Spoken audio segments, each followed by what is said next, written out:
Welcome to day 6. This is professor Vinod Kumar. ఈరోజు మళ్ళీ group 1 పరీక్షలో మొదటికి వచ్చింది. మూల్యాంకనం సరిగా లేదని, మళ్ళీ దిద్దాలని, అలాగే చాలా తప్పులు అందులో జరిగాయని, మామూలుగా ఈవెన్ సుప్రీం సింగిల్ జడ్జి 9వ తారీఖు ఇచ్చిన విషయం, మళ్ళీ ఒకవేళ మీరు మూల్యాంకనం చేయకపోతే దాని మెయిన్ పరీక్ష రద్దు చేయాల్సి వస్తుంది. ఆ రద్దు చేసిన పరీక్ష ద్వారా తీవ్రని నష్టం జరిగే అవకాశం ఉంది. కాబట్టి మళ్ళీ మీరు దిద్దండి అని చెప్పేసి చాలా ఘాటుగా విమర్శలు చేశాడు. దాంట్లో అనేక ప్రశ్నలు ఇవాళ లేవనెత్తిన పరిస్థితి. దీంట్లో చాలా స్పష్టంగా టీజీపీఎస్సీ ఏమని సమాధానం ఇచ్చిందంటే, డివిజన్ బెంచ్కు అప్పీల్ చేస్తూ municipal committee Hoshiarpur versus Punjab SCB కేసులో సుప్రీం ఇచ్చిన తీర్పు ప్రకారం సింగిల్ జడ్జి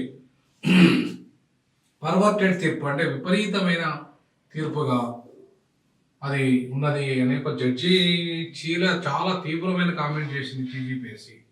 సింగిల్ జడ్జి ఇచ్చిన తుది ఆదేశాలు పరస్పరంగా విరుద్ధంగా ఉన్నాయి. ఒక పక్కన సమాధాన పత్రాలను 8 నెలల్లో పునర్మూల్యాంకనం చేయాలని పేర్కొంటూనే, మరొక పక్కన మూల్యాంకనం చేయకపోతే మెయిన్ పరీక్షలు రద్దు చేస్తామని మళ్ళీ నిర్వహించాలని పేర్కొన్నారు. మరి తప్పేముంది? సింగిల్ జడ్జి గారు, మీరు ఖచ్చితంగా తప్పులు జరిగాయి కాబట్టి కదా ఆయన మూల్యాంకనం చేయమని చెప్పండి. మీరు అనర్హుల చేత కూడా ఇవాళ మూల్యాంకనం చేయించాననే కదా, ఆధారాలు ఇచ్చాననే కదా, డబ్బులు ఇవాళ ముట్టినాయి అనేది కదా, వాళ్ళ మంత్రులు 3 కోట్ల అంశం వచ్చిందనే కదా, అధికారులు అవి అమ్ముకున్నారనే కదా, అధికారులే కాకుండా నాయకులు కూడా అమ్ముకున్నారనే కదా, 563 దాంట్లో 63 రేవంత్ రెడ్డి ప్రత్యేకంగా ఆంధ్రలోకి అమ్ముకున్నాడనే కదా. ఇవన్నీ కూడా అభియోగాలు చాలా పెద్ద ఎత్తున చర్చ జరుగుతున్న క్రమంలో ఇవాళ ఈ జడ్జిమెంట్ అనేదాన్ని ఇవాళ ఈ రకంగా టీజీపీఎస్ సమర్థించుకోవడం చూస్తుంటే, మరి దీంట్లో ఇంకా టీజీపీఎస్సీ మళ్ళీ ఏం చెప్తుంది? ఇంకా పునర్మూల్యాంకనం చేయడం అనేది టీజీపీఎస్ రూల్స్లో ఎక్కడా లేదట. అంటే మూల్యాంకనం చేయకుండా మళ్ళీ, అంటే ఎగ్జామ్స్ రివాల్యుయేషన్ ఎక్కడైనా ఉంటుంది, ఎక్కడ ఎందుకు ఉండదు? రివాల్యుయేషన్ సిస్టమ్ ఉండాల్సిందే కదా ప్రపంచంలో. అంటే రివాల్యుయేషన్ అనేది ఒక నాకు జరిగిన అన్యాయాన్ని తిరిగి వాల్యూ చేస్తే మార్కులు ఈ ప్రతి విశ్వవిద్యాలయంలో రివాల్యుయేషన్ సిస్టమే ఉంది కదా. ఒకవేళ ఒక వాల్యుయేటర్ తప్పు చేస్తే ఇంకో వాల్యుయేటర్ దాన్ని కరెక్ట్ చేయాల్సిన అవసరం ఉంది కదా. అసలు ఎక్కడ లేదు రూల్స్లో. అంటే ఇష్టారాజ్యంగా మీరు టీజీపీఎస్సీలో మీరు ఇష్టారాజ్యంగా రేపు తప్పుడు వ్యవహారాలు చేసి, తప్పుడు కథలు చేసి, గతంలో ఉన్న టీజీపీఎస్ చైర్మన్ మీద అనేక ఆరోపణలు ఉన్నాయి. మరి వాటిలో అనేకంగా తప్పులు జరిగాయి, మొత్తం అమ్ముకున్నారనే విషయం కూడా వచ్చింది. మరి అమ్ముకోవాలా? టీజీపీఎస్సీ సభ్యులు, టీజీపీఎస్సీ చైర్మన్, ముఖ్యమంత్రి, మంత్రివర్గంలో ఉన్న సభ్యులంతా అమ్ముకోవాలా? కోట్లు సంపాదించుకోవాలా? దీని మీద క్వశ్చన్ చేయొద్దా? అన్యాయం జరిగినప్పుడు మాట్లాడద్దా? కోర్టు పోవద్దా? అంతేకాకుండా ఇవాళ ఏమంటారు, ఇదంతా ఊహాగానం, ఎట్టి పరిస్థితుల్లో పునర్మూల్యాంకనం ఉండదని రూల్స్లో స్పష్టంగా ఉందని చెప్తున్నాడు. అది మార్చుకోవాలి, రూల్స్ మార్చుకోవాలి. పూర్తి ఊహలు, అంచనాల ఆధారంగా సింగిల్ జడ్జి తీర్పిచ్చారు. అందులో జడ్జి వ్యక్తం చేసిన అభిప్రాయాలకు ఎలాంటి ఆధారాలు లేవట. ఆధారాలు లేకుండా జడ్జిమెంట్ ఇస్తాడని అయితే నేను అనుకో. ఎలాంటి ఆధారాలు లేకుండా జడ్జిమెంట్లు ఇస్తానంటే అది ఊహాగానాల మీద జడ్జిమెంట్లు ఇచ్చే చరిత్ర నాకు తెలిసి ఈ దేశ చరిత్రలో ఏ హైకోర్టులో ఏ న్యాయమూర్తి అట్లా చేయడు. ఏమి హైకోర్టుకు న్యాయమూర్తి గారికి వ్యక్తిగతంగా టీజీపీఎస్ మీద ఏమైనా కోపమా? లేకపోతే అందులో విద్యార్థులు బాధితులు అక్రమాలు జరిగిన అంశం మీద వీళ్ళకేమన్నా సంబంధం ఉంటుందా? కాబట్టి ఇవాళ కన్సర్న్ ఏంటి అంటే ఎవిడెన్స్ మీదనే జడ్జిమెంట్ అనేది ఉంటుంది. ఎలాంటి ఎవిడెన్స్ లేకుండా జడ్జిమెంట్ ఇచ్చారనడం చాలా తప్పు. అంతేకాకుండా బొమ్ము పూజితారెడ్డి అనే అభ్యర్థికి సంబంధించిన మార్కుల జాబితా ఫోర్జరీ చేసి సమర్పించిన పిటిషన్ సింగిల్ జడ్జి విచారణకు స్వీకరించడం సమంజసం కాదు. ఇలాంటి మరో పిటిషన్ సింగిల్ జడ్జి జరిమానా విధించి మరో కొట్టివేయడంతో పాటు ప్రాసిక్యూట్ చేయాలనే ఆదేశాలు ఇచ్చిన విషయాన్ని సింగిల్ జడ్జి పట్టించుకోలేదు. పోలీసు దర్యాప్తు సైతం సదరు మార్కుల జాబితాను ఫోర్జరీ చేసినట్లు తేలింది. అలాంటి తప్పుడు డాక్యుమెంట్లు ఆధారంగా దాఖలైన పిటిషన్పై తీర్పు ఇవ్వడం సరికాదు. ఒకవేళ అట్లాంటిదే జరిగితే పోలీసులు ఎఫ్ఐఆర్ నమోదు చేయొచ్చు, వాళ్ళ మీద కేసు పెట్టచ్చు, వాళ్ళని జైలు పంపచ్చు. అంతేగాని కోర్టులో వచ్చిన అంశాలని ఆధారంగా జడ్జి గారు పరిశీలించి తన అభిప్రాయాన్ని చట్టపరంగా ఇస్తే అది జడ్జి గారు పరవట్టడిలో ఇచ్చింది, విపరీతమైన ధోరణితో ఇచ్చాడు, ఆధారాలు లేకుండా ఇచ్చాడు అని జడ్జి మీద వ్యక్తిగత ఆరోపణలు చేయడం అనేది అది ఏ మేరకు సమంజసము? మొన్న సుప్రీంకోర్టులో చాలా స్పష్టంగా ఒక జడ్జి మీద వ్యక్తిగత ఆరోపణలు చేసినందుకే సుప్రీంకోర్టు మందలు ఇచ్చింది. రేవంత్ రెడ్డి కేసు విషయంలో మరి ఈ కేసు విషయంలో మరి వ్యక్తిగత ఆరోపణలకు దూషణలకు చాలా విపరీతంగా ఉన్నది కదా. మరి అట్లాంటప్పుడు ఆయనకు వ్యక్తిగతంగా ఏమో లాభం? పిల్లలకు బాధితులు అన్యాయం జరిగినప్పుడు న్యాయపరంగా బాధించడం తప్పెట్లయితుంది? సింగిల్ జడ్జి ఒక బాధితుల పక్షాన వాళ్ళ తీర్పు ఇవ్వడం తప్పెట్లయితుంది? అంతేకాకుండా తొలుత 45 సెంటర్లు ఉన్నాయి, దివ్యాంగుల కోసం ఇంకో సెంటర్ ఏర్పాటు చేయాల్సి వచ్చింది. ఆ కోటి ఉమెన్స్ కాలేజీలో చేయాలా, ఇంకా వేరే దగ్గర చేరా? కోటి మహిళా కళాశాలలో పురుషులకు టాయిలెట్స్ లేవు, ఇతర వసతులు లేని కారణంగానే అక్కడ మహిళలకు కేటాయించాల్సి వచ్చింది అంటున్నారు. ఓకే, మహిళలు ఎక్కువ మంది క్వాలిఫై అంటున్నారు, సరే ఎక్కువ మార్కులు ఒకే రకమైన మార్కులు వచ్చినాయి అంటున్నారు. సరే వచ్చేప్పుడు ఎంట్రన్స్ అన్నప్పుడు ఎగ్జామ్ అన్నప్పుడు ఒకే రకమైన మార్కులు వచ్చే అవకాశం ఉంది. ఆయనతో మాత్రాన తప్పు జరిగినట్టు కాదు, కానీ అక్కడ తప్పు జరగడానికి ఉద్దేశానికి ఏంటంటే ఆ సెంటర్లో బాగా విపరీతంగా కాపీ జరిగే అవకాశం ఉందా, జరిగిందా, మరి అంతమంది ఎట్లా క్వాలిఫై అయ్యారు, తెలుగు మీడియం విద్యార్థులకు దాన్ని అన్యాయము, ఇట్లాంటి అంశాలన్నింటినీ కూడా జడ్జి గారు పరిగణలోకి తీసుకొని కదా ఇవాళ తీర్పిచ్చింది. ఆ తీర్పును పూర్తి స్థాయిలో తప్పుపట్టడం అంటే అది ఒక రకంగా కంటెంప్ట్ కిందే వస్తుంది కదా. అంతేకాకుండా పబ్లిక్ సర్వీస్ కమిషన్ సంస్థకు ఏ పద్ధతి పాటించాలి అని చెప్పడం సరికాదు, సుప్రీంకోర్టు స్వయంగా పేర్కొన్నది. అలాంటప్పుడు మోడరేషన్ పద్ధతి పాటించాలని ఆదేశించడం సమంజసం కాదు.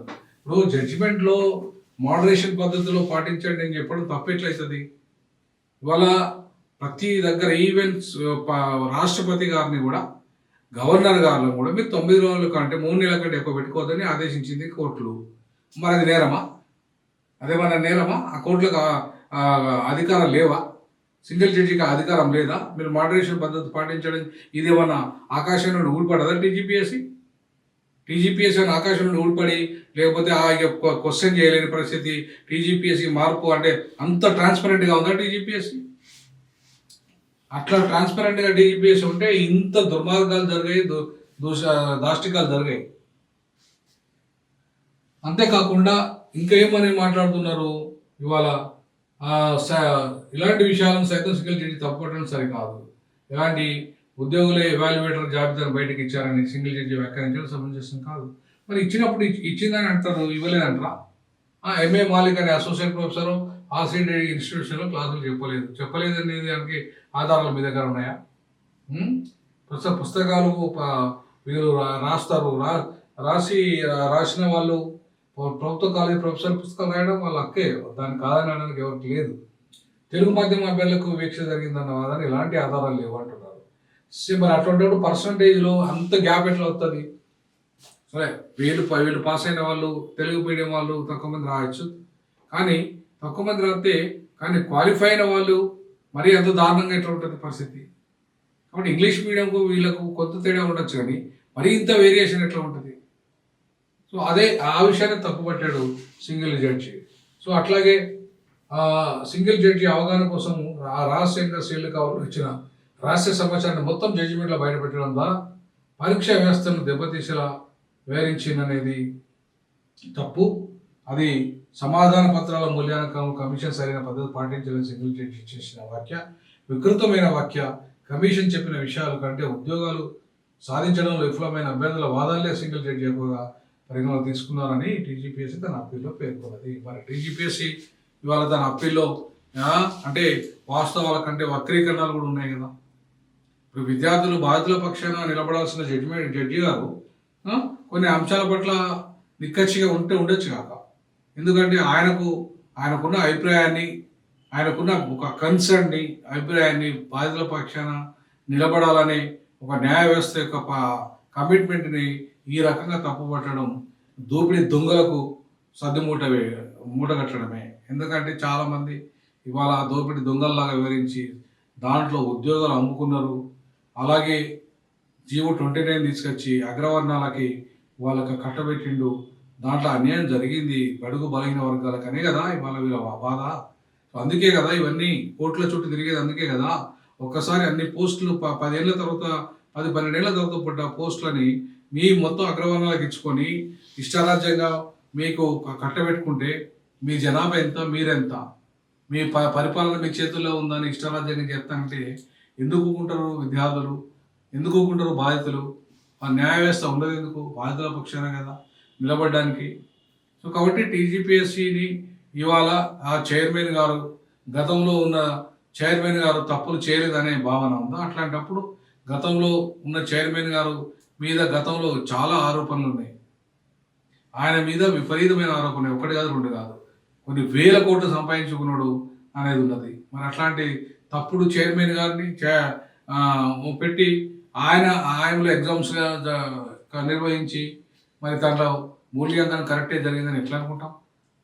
సో ఆయన హయాంలోనే ఇవన్నీ జరిగినాయి కాబట్టి వాళ్ళ పాపం కొత్తగా వచ్చిన చైర్మన్ ఐఏఎస్ ఆఫీసరు పాపం ఆయనకేం సంబంధం లేదు నిజానికి చెప్పాలంటే. కానీ ఆయనని ఇవాళ బాధ్యుని చేసే విధంగా